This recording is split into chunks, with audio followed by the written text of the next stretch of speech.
한국에는 그렇게 크게 어떤 변화가 있을 거라고 예상이 되지는 않고요.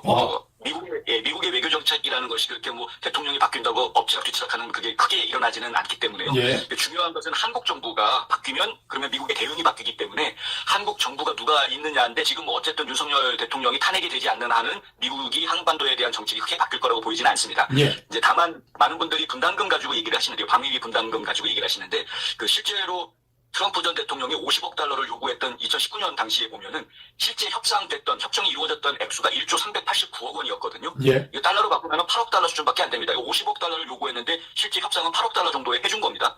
그리고 나서 2020년 바로 다음 해에 그 숫자가 동결됐습니다. 더 증액하지 않았었습니다.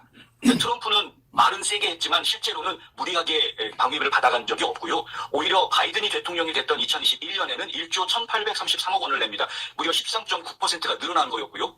그리고 협정 내용을 보면은 2022년부터 2025년까지 한국의 국방비 증가율을 적용을 해서 이 방위 분담금도 증액하도록 그렇게 되어져 있습니다.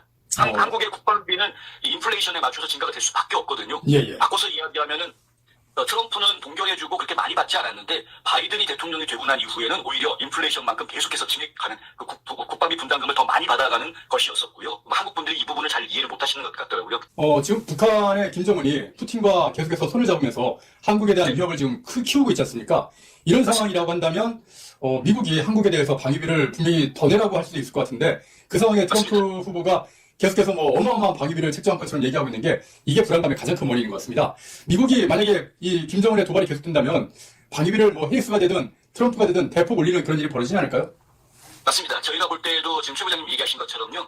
누가 대통령이 되든 미국의 대통령이 되든 한국의 방위 분담금을 올릴 수밖에 없습니다. 만약에 한국의 방위 분담금을 줄여주겠다라고 이야기하면 그거 위험한 이야기인데 왜냐하면 미국도 주한미군 주둔 비용을 줄일 수 있다는 얘기가 돼버리거든요. 예. 그것은 지금 북한의 도발을 막기에는 역부족인 상황이 될 것이 뻔하다는 것이죠. 지금 조 바이든 대통령이 되고 난 이후에 우크라이나 전쟁 생겼고 이란과 이스라엘 간의 분쟁이 지금 더 깊어지고 있는 이런 상황이 되어져 있지 않습니까? 예. 전쟁이라는 이슈를 놓고 보면은 바이든 대통령보다는 트럼프 대통령이 훨씬 더 적절하게 대처를 했던 것을 저희가 기억을 하기 때문에 만약에 이번에 해리스가 대통령이 된다고 하면 한반도 안보 문제는 굉장히 심각한 위험에 빠지지 않을까라고 우려하는 분들이 사실은 미국에 더 많습니다. 아, 그렇군요. 예, 오늘 말씀 잘 들었습니다.